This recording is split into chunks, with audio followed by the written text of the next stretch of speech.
So welcome to Suburban Action Week, our third day, and welcome to the McHenry County update.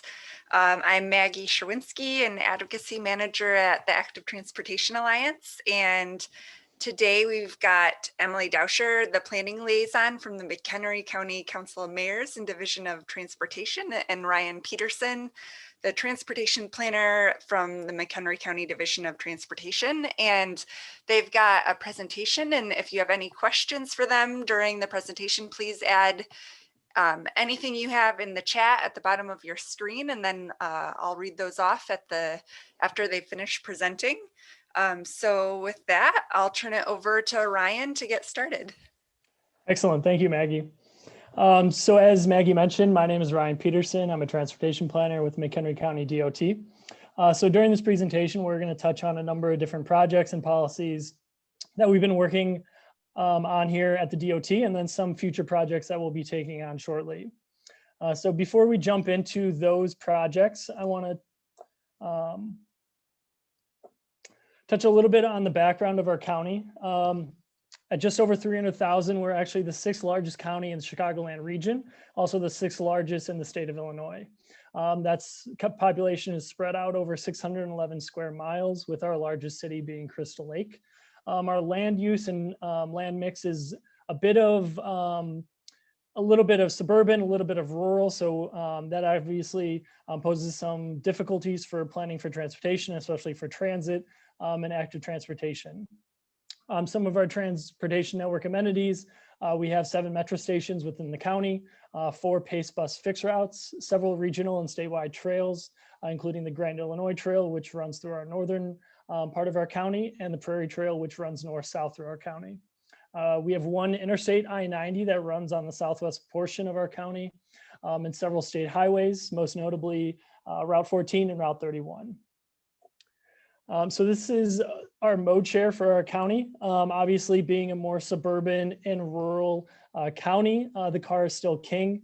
But we do want to, through our policies and our projects, make it more cost-effective, efficient, and convenient for people to travel through other modes of transportation, and hopefully shift some of those trends that we see within our mode share to not make people have to leave their car behind, but give them other ways to travel if they would like to do so.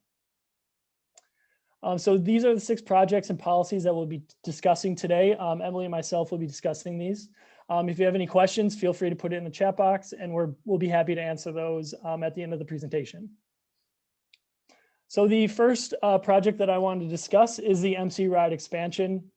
MC Ride is our county's on-demand paratransit system.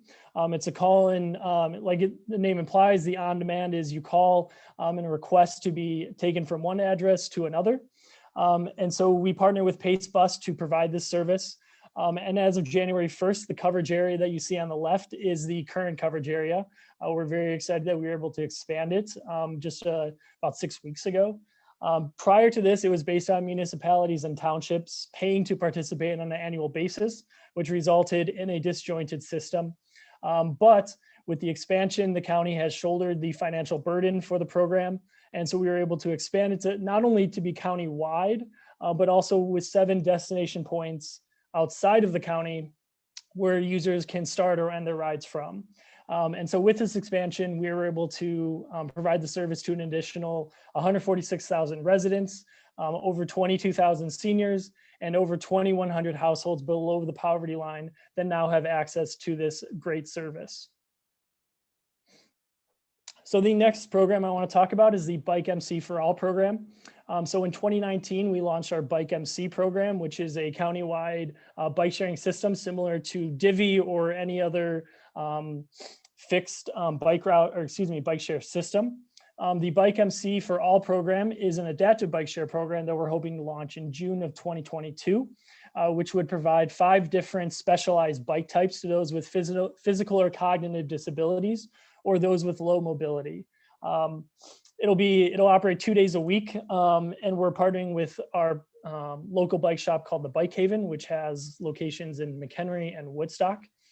And so basically, it operates just like a regular bike share system, except that the users will come to a fixed location. They'll pick their bike type or they'll reserve it and get fitted ahead of time. and then take the bikes out for up to 2 hours at a time. It would be the first of its kind in Illinois, and we're really excited to be able to offer this program to our county residents and to other people throughout the region as well. So the next topic is our active transportation policy. This is something we're still working on internally, and we'll hopefully be able to approve it within the next calendar year.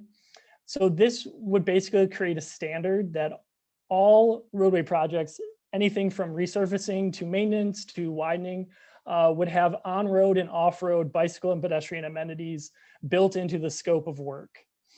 So there would be some minimal exceptions, including that it would pose a exceptionally high project cost. Over 30% of the project would go towards bicycle and pedestrian amenities, or it wouldn't be legal or suitable for cycling on that roadway, or there are inappropriate surrounding land uses. Notwithstanding, all other roadway projects would include some form of on-road and off-road amenities within the project scope. So we're hoping that this will increase consistent outcomes and will greatly increase the amount of infrastructure for cyclists and pedestrians throughout our county. And the last project that I would like to discuss is our bicycle level of service rating update. We are working with a team of University of Illinois Chicago Urban Studies students to update the entire county bicycle level of service ratings. So we'll have new ratings for each of our roadway segments that is under the county jurisdiction. And then we're going to take these rating systems and determine which roadways have inadequate infrastructure, and then plan to address these inadequate roadways to create more on-street bicycle amenities and also make it safer for off-street amenities as well. And with that, I will turn it over to my colleague, Emily. Thank you, Ryan. Hello, as Maggie said, my name is Emily Daucher, and I am the planning liaison for the McHenry County Council of Mayors. I've been with the county for about 1.5 years now. And in my role, if you're not familiar with the Council of Mayors, there are 11 suburban Chicago councils, and we coordinate with the Chicago Metropolitan Agency for Planning, as well as the Illinois Department of Transportation, and then our counties and communities within our councils to work on transportation funding and planning throughout the region. Our first main project is the McHenry County Connection. This is the first county-wide bike plan in McHenry County since 1996. The last one was also done through the Council of Mayors. We're about 1/3 of the way through the project right now. We had a public meeting on January 27th. We saw about 100 people tune in virtually to that. Really, we're kind of basing this whole plan off of that 1996 plan, in addition to all of the changes that have happened both with the county and with technology in the last 20-25 years. If you want to get involved, you are more than welcome to. We would love that. You don't have to live in McHenry County to get involved with this. We have a website, McHenryCountyConnection.com. There you can take a survey. We have a public survey that's available for 2 more days. You can leave a comment, you can sign up for email updates, and if you have 2 hours, you can even watch our last public meeting. You can also go to McHenry County DOT's Facebook page, and the link will be available there. Next slide. Thank you. So the other thing that we do with the Council of Mayors is we have funding from CMAP that is part of the Surface Transportation Program, and we get to allocate that to the communities within our councils. When we don't have call for projects in these odd numbered years, what we do is revise the policies and the procedures and the scoring criteria that goes along with this funding. So it's really important that I highlight this because a lot of our communities really rely on this surface transportation federal funding to complete a lot of projects. And next slide, please. We have bike and ped accommodations as part of the scoring for the projects that apply for this funding. You can see for larger roadway and intersection projects, we have multimodal infrastructure component points that can be awarded to the projects.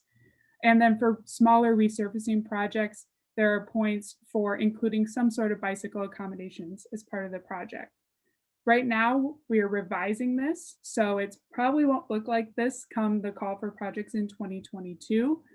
And we just started, so we're not super far into it, but come about July, you should be able to comment on this if you want, and I'll talk more about how to do that later. Next slide.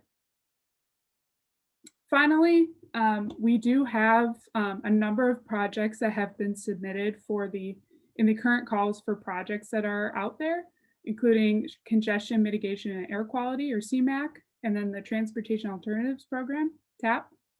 We're hoping to have at least a couple of projects being applied for those funds. And we had a number of projects submitted for Illinois Transportation Enhancement Program funds last fall. So we're really anxiously awaiting to see if some of those projects will get funded. Additionally, we have a few of those surface transportation projects that include bike ped accommodations that will be constructed in the next 5 years.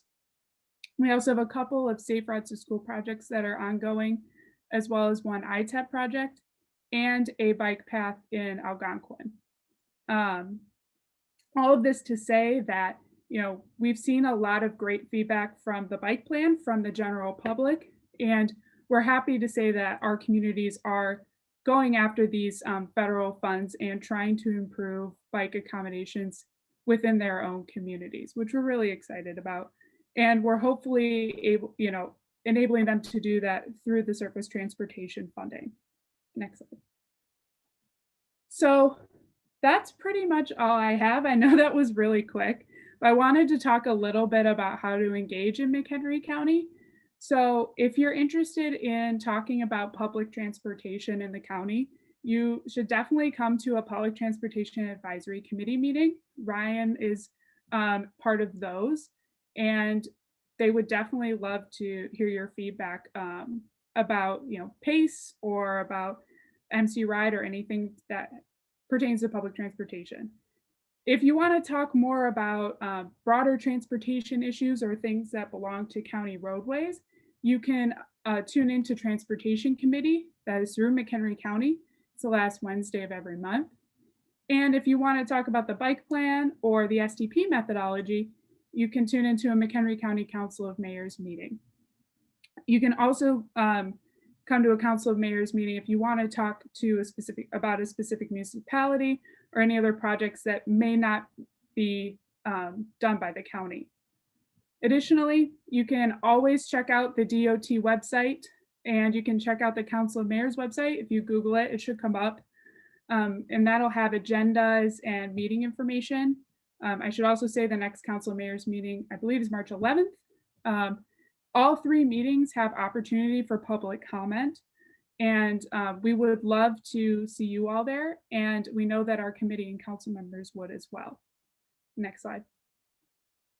Additionally, Ryan and I are always happy to talk transportation with you all. This is our contact information.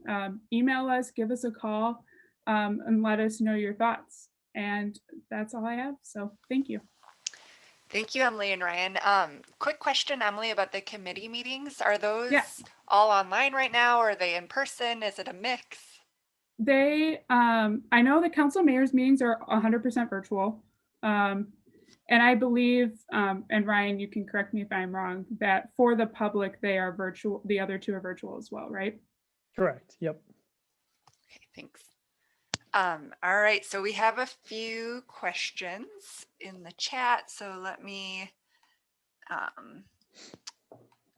read these off, and anyone who's here, keep adding any other questions you might have in the chat. So Eberhard asks, can you elaborate on which bike types are available for the adaptive biking?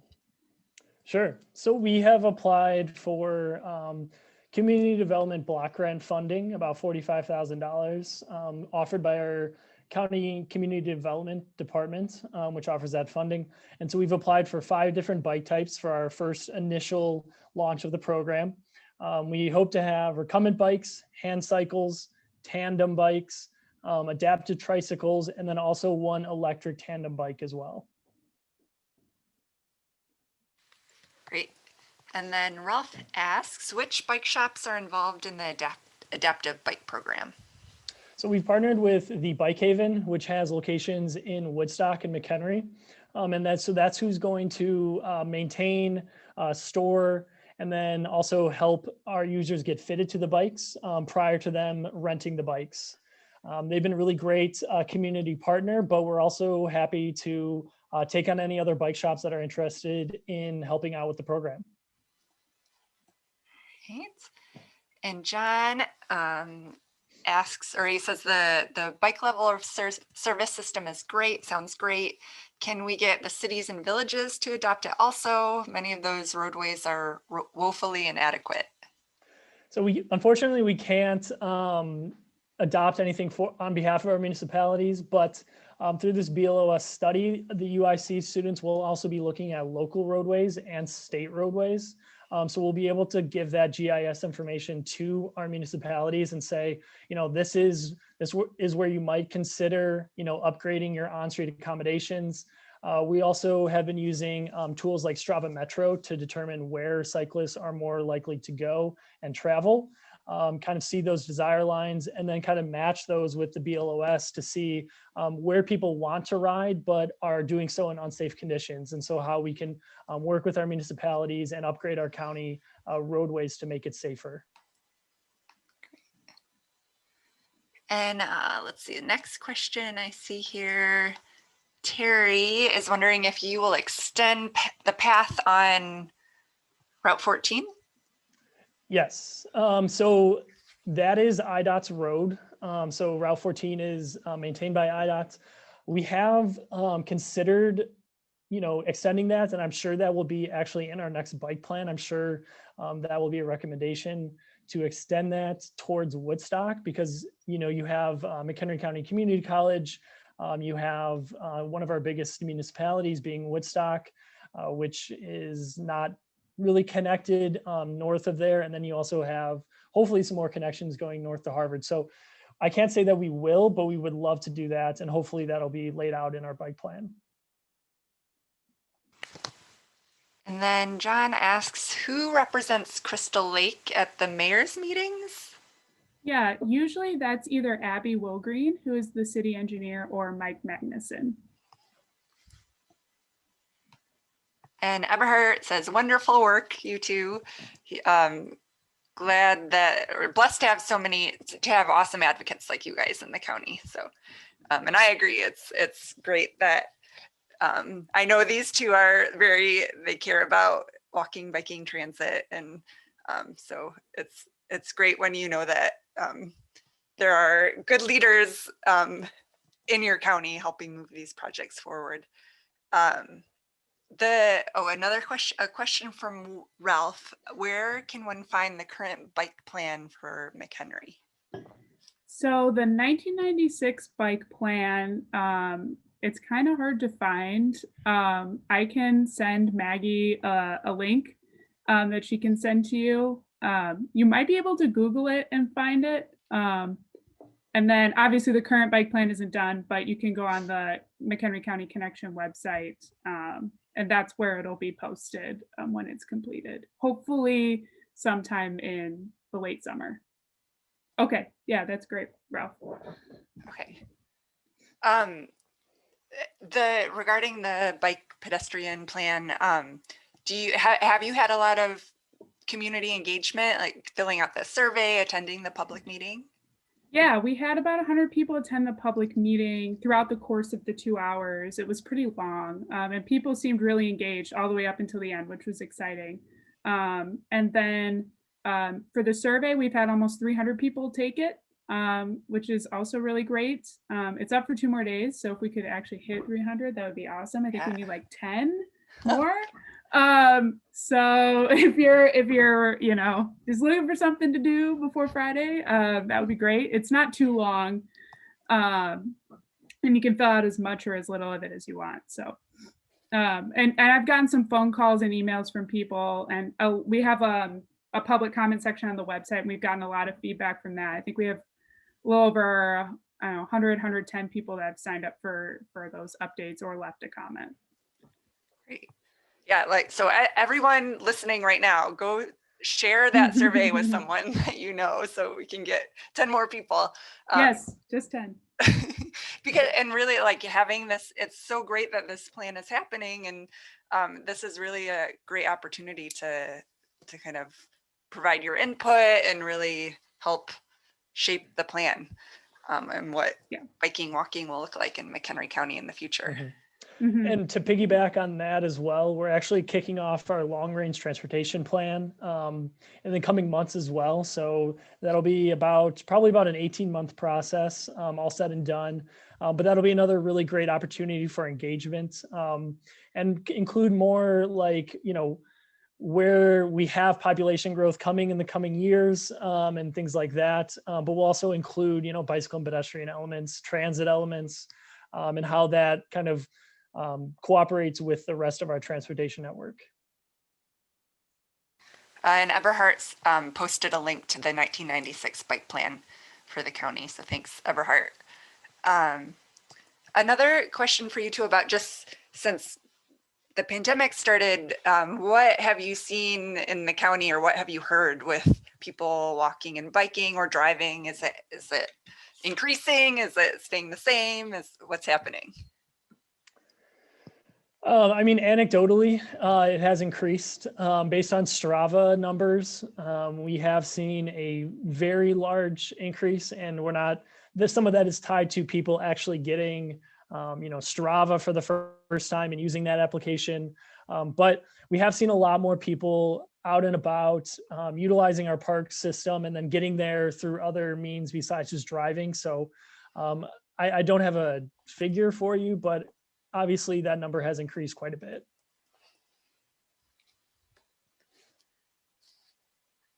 Any other questions for Emily or Ryan? Otherwise I